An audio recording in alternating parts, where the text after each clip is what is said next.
Imagine a person with no empathy, no remorse, no moral compass. Someone who doesn't destroy for money, revenge, or power, but simply because they enjoy it. What makes these people tick? Is it genetics, childhood trauma, or something even more terrifying, an inherent love for destruction? Let's break down the psychological science behind those who just want to watch the world burn. Dr. Robert Hare, one of the world's leading experts on psychopathy, describes psychopathy as a disorder of emotional processing. It's not just about being cold or calculating, it's about a fundamental difference in brain structure. Studies show that psychopaths have reduced activity in the amygdala, the part of the brain responsible for fear, empathy, and emotional responses. Dr. Kent Keel's fMRI research found that violent psychopaths have up to 18% less gray matter in their prefrontal cortex, the area responsible for impulse control, morality, and decision-making. This means they don't process guilt or regret the same way normal people do. They feel nothing. Psychopaths don't just lack empathy, they sometimes enjoy destruction for its own sake.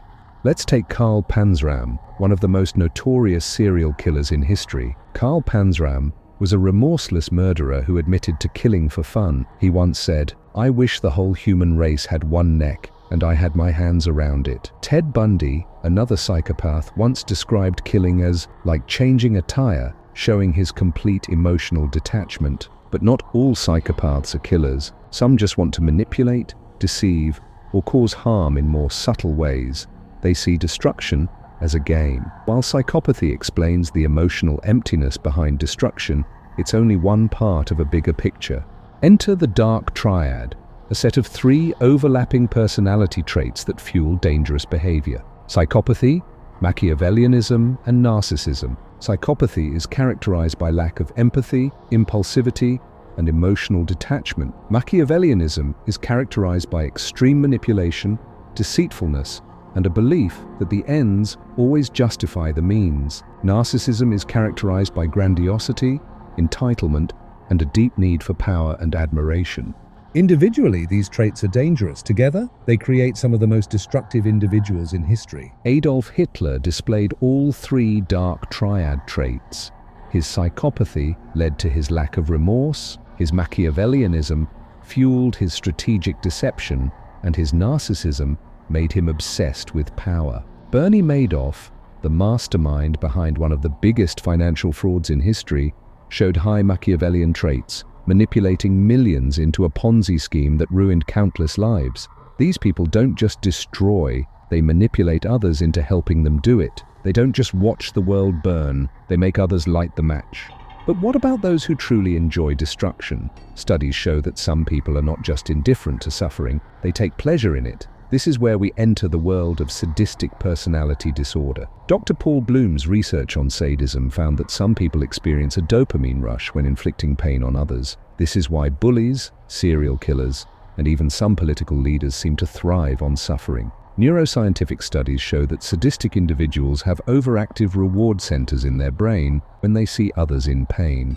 In the Milgram experiment, participants were told to electrocute another person when given orders by an authority figure. 65% of them obeyed even when the victim screamed in pain. The conclusion? Under the right conditions, ordinary people can become monsters. What does this mean? That sometimes people don't destroy because they're born evil. Sometimes they destroy because they're given permission to. We've talked about psychopaths, the Dark Triad, and sadists. But there's one last piece: moral disengagement. The ability to convince yourself that what you're doing isn't wrong. Dr. Albert Bandura discovered that most people can commit evil acts if they can mentally justify them. This includes terrorists, cult leaders, and even ordinary citizens during times of war or political unrest. They use phrases like, "It's for the greater good," "They deserved it," "I was just following orders." This is why some men watch the world burn, not because they have to, not because they gain anything, but because in their minds they believe it's the right thing to do. But what if I told you that any one of us, under the right circumstances, could become just like them? We've seen how psychology can explain destructive behavior, but what happens when destruction stops being an impulse and becomes an ideology? What happens when chaos itself is embraced as a worldview? Some don't just watch the world burn, they believe it should burn.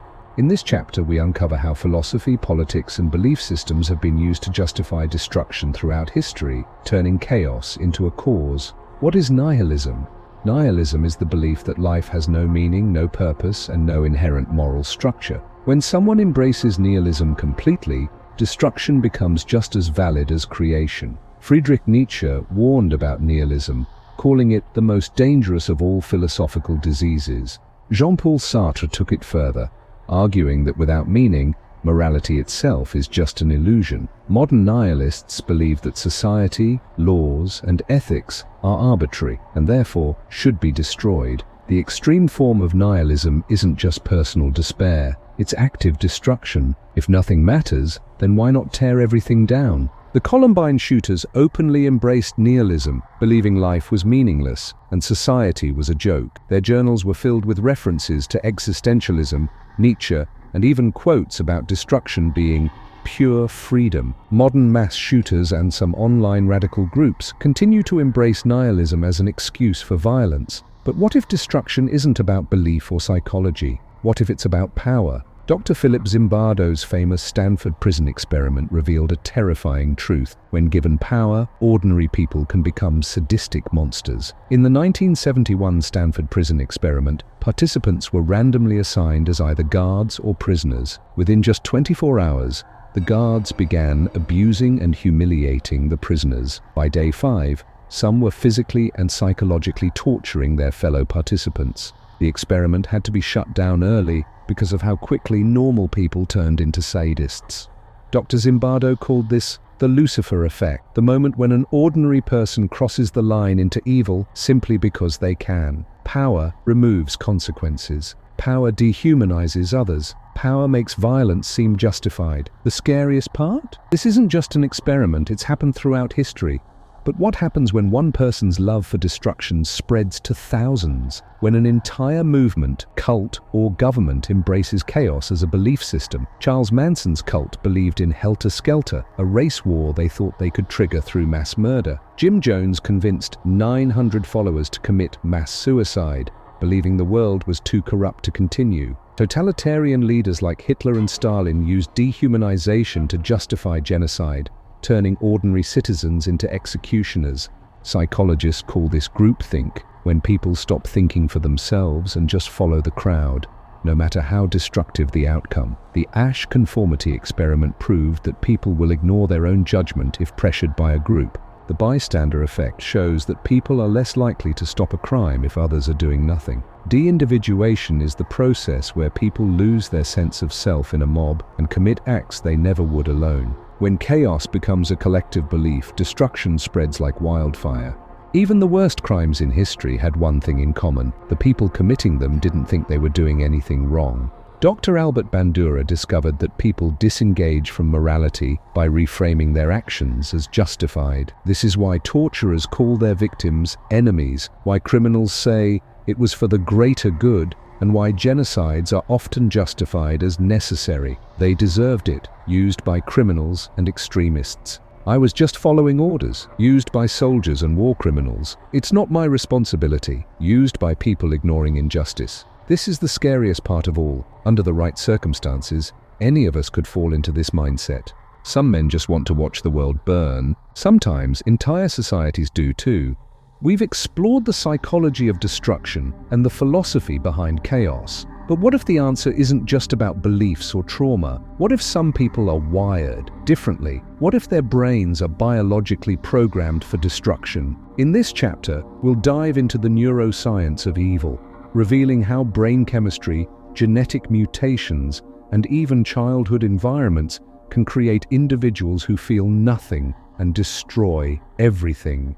Are some people born to be violent? Dr. Kent Keel, one of the world's leading neuroscientists, has scanned the brains of over 3,000 violent criminals. His findings? The psychopathic brain is structurally different from a normal brain. Reduced gray matter in the prefrontal cortex. The prefrontal cortex controls morality, impulse regulation, and empathy. In psychopaths, this region is up to 18% smaller, making them more likely to act impulsively and without remorse. Underactive amygdala. The amygdala is responsible for fear, emotion, and guilt. In psychopaths, it barely activates, meaning they don't feel fear or emotional distress like normal people do. Overactive reward centers. Studies show some psychopaths get dopamine surges from deception, manipulation, and even causing pain, making destruction pleasurable for them. Genetics may also play a role. The MAOA gene, often called the warrior gene, has been linked to increased aggression, impulsivity, and violent tendencies. In a groundbreaking study, individuals with the low-activity MAOA variant were found to be significantly more prone to violent behavior, especially if they experienced childhood trauma. In 1993, during the Dutch family study, scientists found that every male in one family with this gene had a history of violent crime, suggesting a direct genetic link to aggression. Several forensic studies suggest many serial killers have this genetic mutation, raising the question, are some people born bad? But biology isn't the full story. Severe childhood trauma can literally reshape the brain, increasing the likelihood of violent behavior. Dr. Bruce Perry's research found that children who suffer extreme abuse or neglect develop overactive stress responses, making them more prone to impulsive violence later in life. fMRI scans of trauma victims show hyperactive amygdalas, meaning they are constantly in fight or flight mode, reacting aggressively even in non-threatening situations. The ACE study, Adverse Childhood Experiences, found that children who suffer 5 or more traumatic events are 7 times more likely to commit violent crimes as adults. Ted Bundy grew up in an unstable home, showing early signs of violent fantasies. Jeffrey Dahmer experienced extreme neglect and abandonment, leading to emotional detachment. Richard Ramirez, the Night Stalker, raised in a violent household, exposed to extreme abuse, reinforcing his lack of empathy. The pattern is clear. Childhood trauma rewires the brain for aggression and moral detachment. But not all abused children become violent criminals. So what else separates the ones who do? Violence doesn't just come from within, it can be taught. Societies, cultures, and subcultures often normalize destruction, reinforcing it as a survival mechanism or source of power. Studies show that young men raised in violent neighborhoods develop higher aggression levels due to constant exposure to violence. Brain scans show that children forced into war develop desensitization to killing, with their emotional centers shutting down over time. Modern-day extremists are often groomed through propaganda, gradually reshaping their moral framework until they believe violence is justified. Dr. Albert Bandura's Bobo doll experiment proved that children who witness violence are more likely to imitate it. The takeaway? Violence isn't always biological, it's often conditioned. Why some people get addicted to destruction? We often associate dopamine with pleasure and reward, but did you know it's also released during violent and destructive acts? Some people literally become addicted to destruction. Studies show that psychopaths get dopamine surges when deceiving, harming, or manipulating others. Dopamine reinforcement explains thrill-seeking behaviors in criminals, arsonists, and even hackers who destroy systems just for fun. The more destruction a person engages in, the stronger the dopamine response, reinforcing the behavior. This explains why some people can't stop. Destruction has become their drug. So what does this all mean? Is destruction a choice, or are some people wired for it? So far, we've explored the psychology, philosophy, and neuroscience behind destruction. But what happens when these factors collide in the real world? What happens when psychology, ideology, and social conditioning transform people into living embodiments of chaos? In this chapter, we'll break down real-life cases, people who burn the world not for power or wealth, but for something darker. We'll examine their motivations, their psychological profiles, and the eerie patterns that link them together. Karl Panzram wasn't just a criminal. He wasn't just a killer. He was a man who openly declared his hatred for the human race. His life was dedicated to violence, cruelty, and destruction, without a single ounce of remorse. Between 1915 and 1928, Panzram robbed, raped, and murdered across multiple countries. He admitted to murdering over 21 people, not for money, not for power, but because he simply enjoyed it. In his own words, "I wish the whole human race had one neck and I had my hands around it." Panzram displayed textbook psychopathy, with zero empathy, high impulsivity, and a complete lack of remorse. His early childhood was filled with extreme abuse, reinforcing his deep-seated hatred for others. Unlike many criminals, he was self-aware of his evil nature. He admitted he had no interest in reform, only destruction. Some criminals kill for money, others for revenge. But Panzram, he killed for the sheer pleasure of watching the world suffer. Ted Kaczynski, known as the Unabomber, was a brilliant mathematician, accepted into Harvard at just 16 years old. But instead of using his mind for progress, he used it to spread destruction. Kaczynski believed that industrialization was destroying humanity, and the only way to save the world was through terrorism and chaos. Between 1978 and 1995, he carried out a nationwide bombing campaign, killing 3 people and injuring 23. His manifesto, Industrial Society and Its Future, argued that modern civilization was enslaving humanity, justifying his attacks. Experts believe Kaczynski exhibited signs of paranoid schizophrenia, leading to delusions of persecution and an obsessive need to fix the world through violence. His isolation in a remote cabin for decades intensified his radical beliefs, proving how social isolation can distort reality. He saw destruction as a necessary step to force humanity back to a natural state. Kaczynski's case proves that even brilliant minds can descend into darkness when paranoia and ideology consume them. Destruction isn't just physical anymore. Today, some of the most dangerous figures don't wield guns or bombs, they use code. Welcome to the age of cyber terrorism. Hackers and cyber criminals have caused global destruction without ever stepping outside. Anonymous and hacktivist groups have launched government shutdowns, exposed private data, and crippled economies with the push of a button. Cyber terrorism is now seen as one of the biggest threats to global security, with the potential to crash entire economies or ignite wars. Cybercriminals often display Machiavellian traits, thriving on manipulation and control. Many hackers view chaos as a form of entertainment or rebellion against authority. The lack of physical consequences makes destruction easier. Pressing a button isn't the same as pulling a trigger. Destruction has evolved. It's no longer just about setting fires or dropping bombs. In the modern age, one hacker can bring down an entire nation from their bedroom. One of the most disturbing trends in modern destruction is the rise of mass shooters and lone wolf attackers, people who destroy not for power or money, but for personal revenge, ideology, or sheer nihilism. Many mass shooters show extreme social isolation and resentment towards society. Some see the act of destruction as their legacy, hoping to be remembered. Online radicalization has fueled a rise in politically or ideologically motivated attacks. Columbine shooters embraced nihilism, seeing life as meaningless. Las Vegas shooter, no clear motive, pure chaos. New Zealand mosque shooter, radicalized online, driven by ideology. The patterns are clear. Whether it's personal vengeance, radical beliefs, or pure nihilism, mass killers are the ultimate embodiment of destruction. Some men just want to watch the world burn, and as we've seen today, they exist in every corner of society.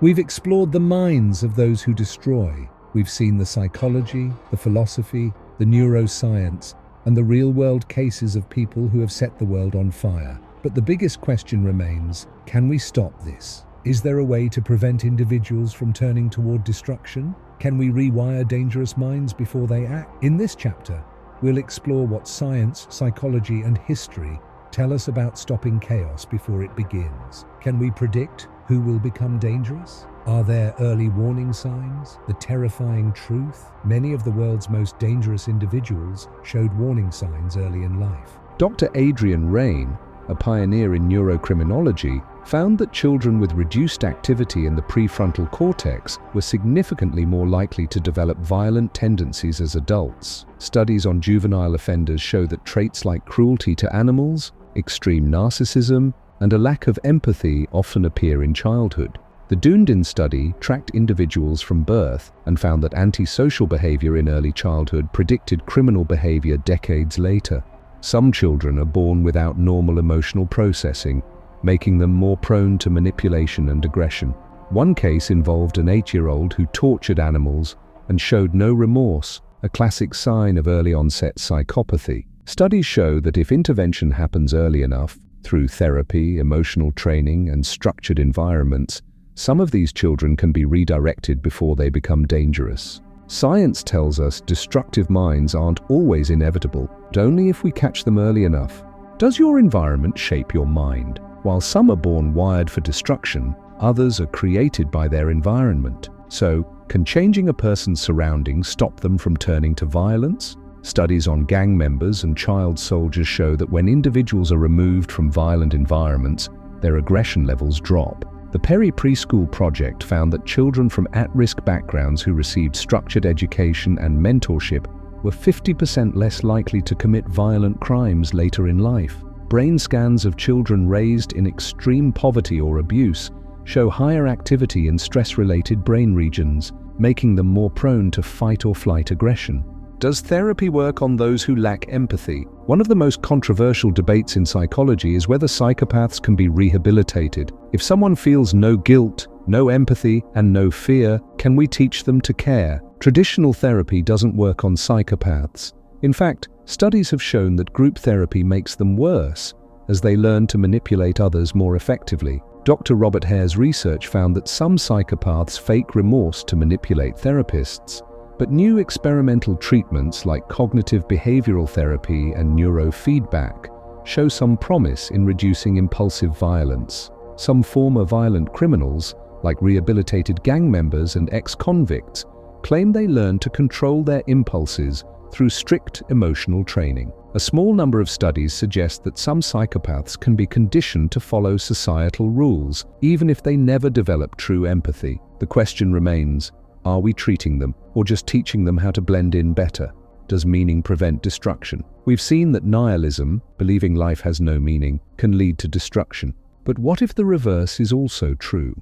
What if finding meaning can prevent violence? Viktor Frankl, a Holocaust survivor and psychologist, argued that finding personal purpose is the key to preventing existential despair. Studies show that individuals who feel connected to a larger purpose, whether through religion, philosophy, or personal ambition, are less likely to engage in destructive behavior. Prison programs that teach mindfulness and purpose have seen success in reducing recidivism rates. Ex-neo-Nazi leader Christian Picciolini left extremism behind after developing personal relationships with those he once hated. Rehabilitated gang members often cite mentorship, faith, or family as their turning points. A common theme: when people have something to live for, they no longer want to destroy. If nihilism leads to chaos, then maybe purpose leads to peace. Some men just want to watch the world burn. But as we've seen today, maybe, just maybe, we can stop them before they strike the match. We've explored the psychology, philosophy, and neuroscience behind destruction. We've seen how individuals and societies fall into chaos. But what happens next? How does destruction evolve in a world that is rapidly changing? Are we headed for more violence, or is there hope for something different? This chapter explores the future of destruction, how technology, politics, psychology, and social change are shaping the next era of chaos. Is it preventable, or are we accelerating towards something even darker? How artificial intelligence is changing the game. For most of history, destruction was caused by human hands, but today, technology is changing that. With the rise of artificial intelligence, cyber warfare, and automated weapons, destruction is becoming more efficient and more dangerous. AI-powered drones and robotic soldiers could one day remove human hesitation from killing, making war deadlier than ever. Governments and criminal organizations are already using AI to launch cyber attacks, crashing financial systems and disrupting infrastructure. AI-generated propaganda is making it easier to spread chaos, manipulate societies, and incite violence.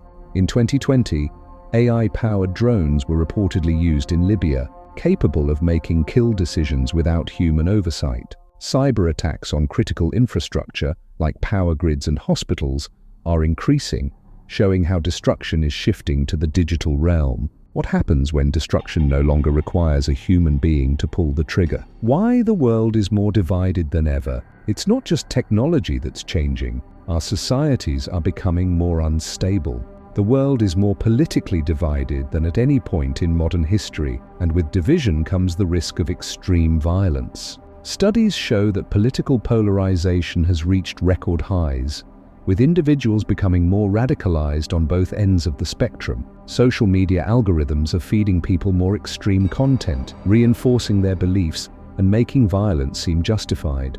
The us versus them mentality. When societies split into enemy factions, history tells us that destruction always follows. The 2021 Capitol riot in the US was not just an isolated event.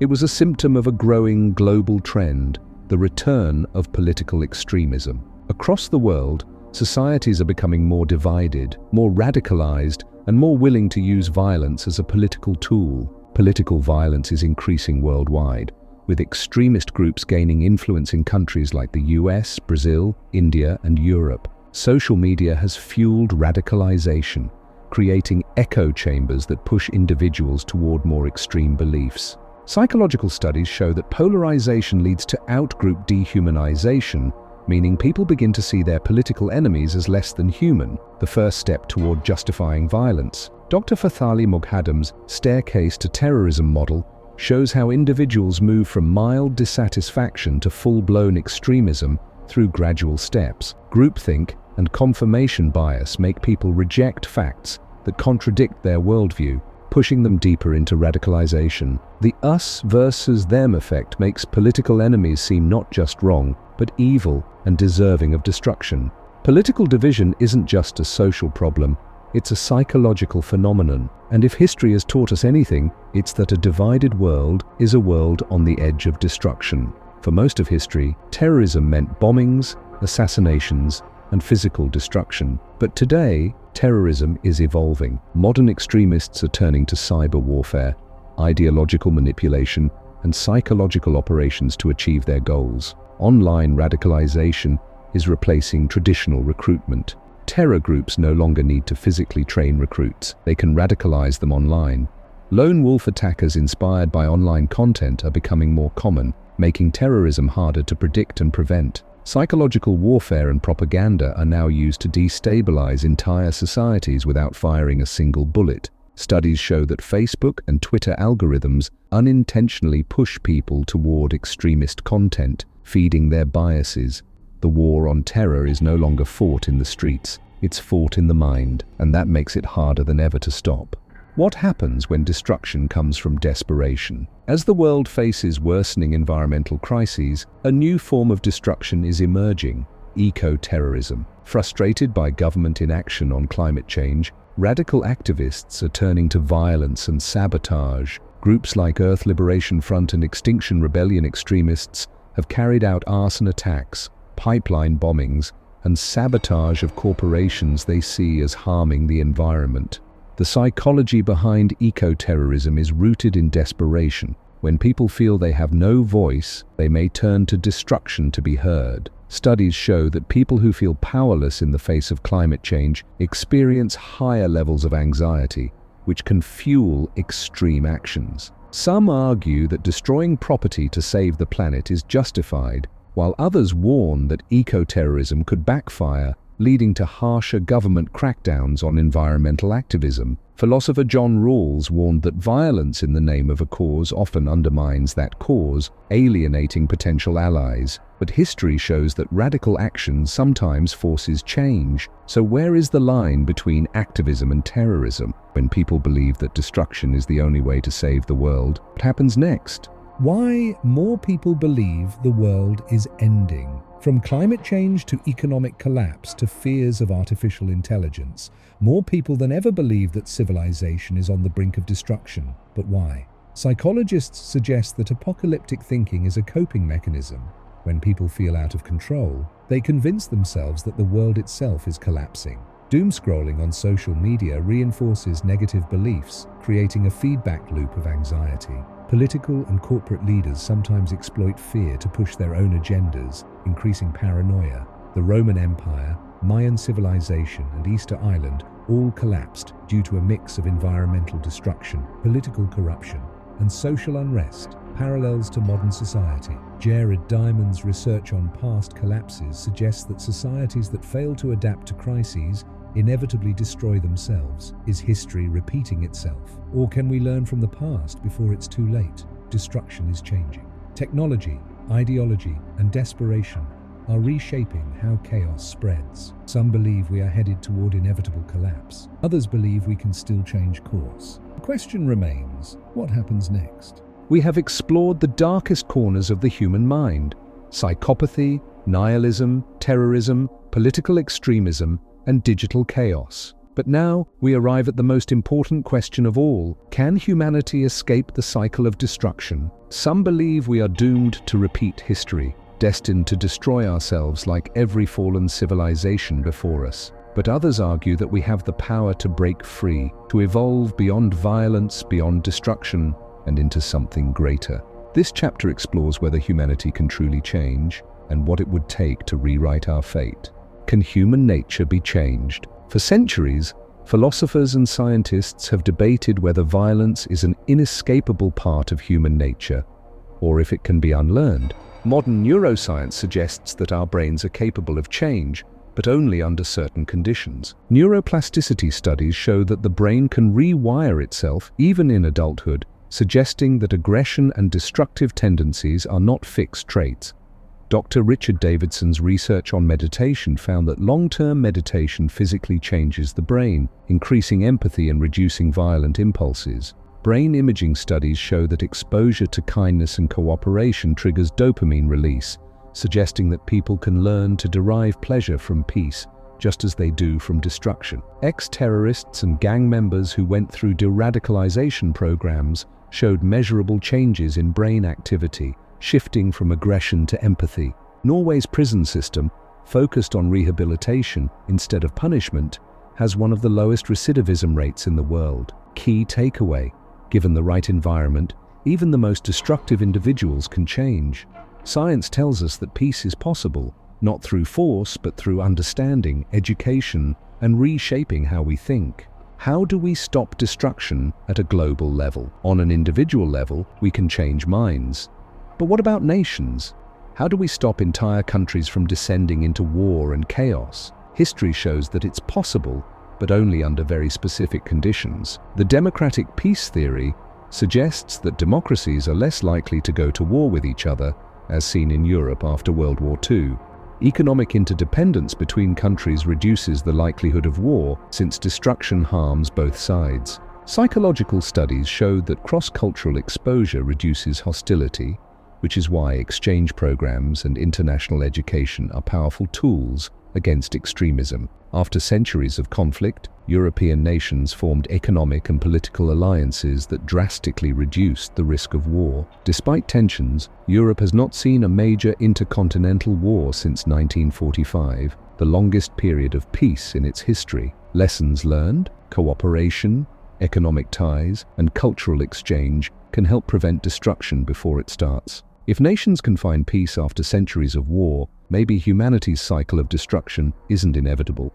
Can we really escape the cycle of destruction? After everything we've explored, the psychology of destruction, the philosophy of nihilism, the neuroscience of violence, and the future of chaos, the final question remains: is humanity doomed to destroy itself, or can we break free? History suggests we are capable of both extreme destruction and incredible progress. The future depends on which path we nurture, whether we continue to fuel division, hatred, and destruction, or build a world based on knowledge, empathy, and innovation.